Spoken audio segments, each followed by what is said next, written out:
les personnages juifs ayant marqué l'histoire. Un feuilleton proposé et présenté par Gérard Inger.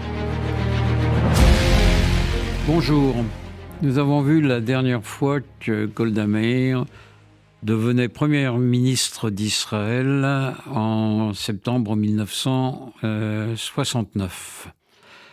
Elle ne va pas avoir la tâche facile en tant que première ministre. Vous me direz, un premier ministre d'Israël n'a jamais la tâche facile. Mais elle va devoir affronter plusieurs défis et plusieurs crises.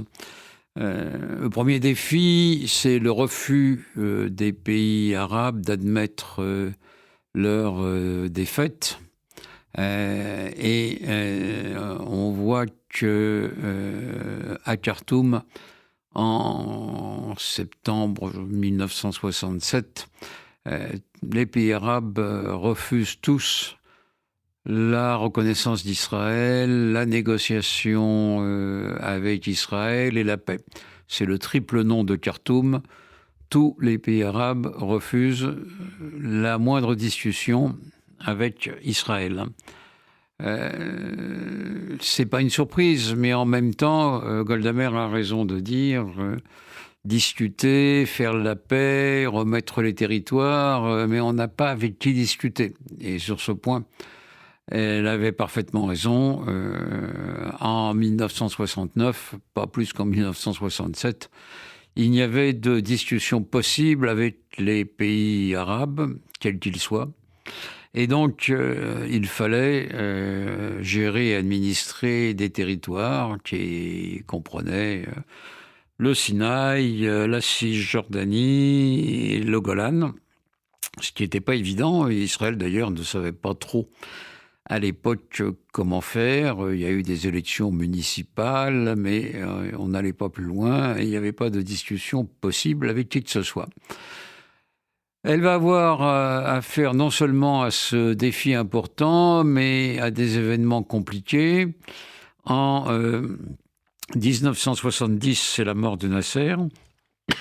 Ça ne change pas énormément les choses, sauf que Golda Meir, comme la plupart des Israéliens, considère que le successeur de Nasser, Anwar el-Sadat, est un incapable, un imbécile qui ne fera jamais rien d'intéressant.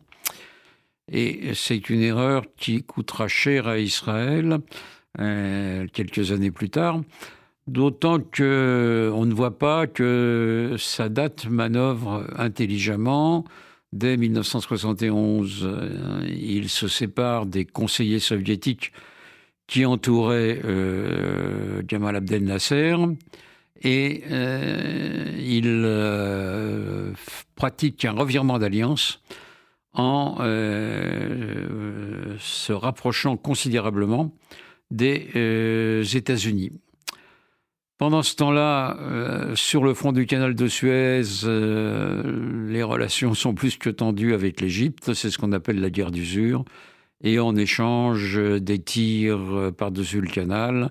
Et on échange des combats d'avions, de chasse. Et il y a une volonté de part et d'autre de pratiquer l'attrition des forces adverses en les usant au possible. C'est ce qu'on appelle la guerre d'usure. Et là, Golda Meir ne voit pas venir ce que prépare Sadat à partir de 1972. D'autres événements ont lieu qui sont difficiles. C'est Septembre Noir en 70, parce que là, on voit que Yasser Arafat cherche à prendre le pouvoir en Jordanie. Il se heurte au roi Hussein et aux forces loyales d'Hussein qui n'y vont pas de main morte à l'égard de l'organisation de libération de la Palestine, puisque beaucoup de Palestiniens qui combattent l'armée jordanienne préfèrent se rendre en Israël et se rendre à Israël pour éviter d'être purement et simplement éliminés par l'armée jordanienne. Israël ne sait trop que faire de ses prisonniers. En attendant, elle les garde en pensant à l'avenir. Ensuite, 1972, les Jeux Olympiques, c'est la prise d'otage des athlètes israéliens en septembre 1972 à Munich, avec le massacre qui s'en est suivi, puisque les Allemands n'étaient pas du tout prêts à gérer une crise comme celle-là. Et donc, si quelques preneurs d'otages sont tués, les athlètes israéliens sont également pour beaucoup victimes de cet attentat ignoble. Là, Golda Meir va réagir de manière dure. C'était l'époque où Israël refusait de discuter avec les preneurs d'otages, et la décision qu'elle prend, à savoir éliminer l'ensemble de ces preneurs d'otages, quel que soit le temps que cela demandera, est une décision qui sera appliquée. Le Mossad va s'employer à appliquer cette décision. Ça demandera plusieurs années, je crois une dizaine, mais tous les preneurs d'otages seront exécutés par les services du Mossad.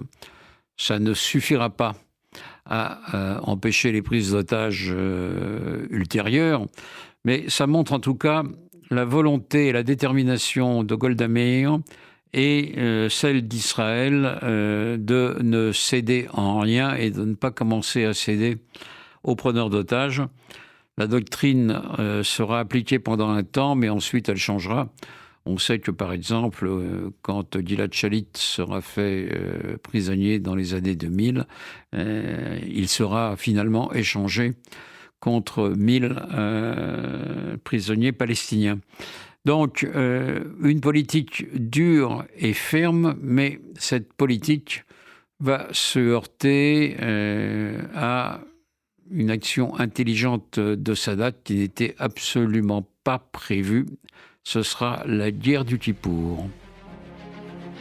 C'était Les personnages juifs ayant marqué l'histoire, un feuilleton proposé et présenté par Gérard Inger.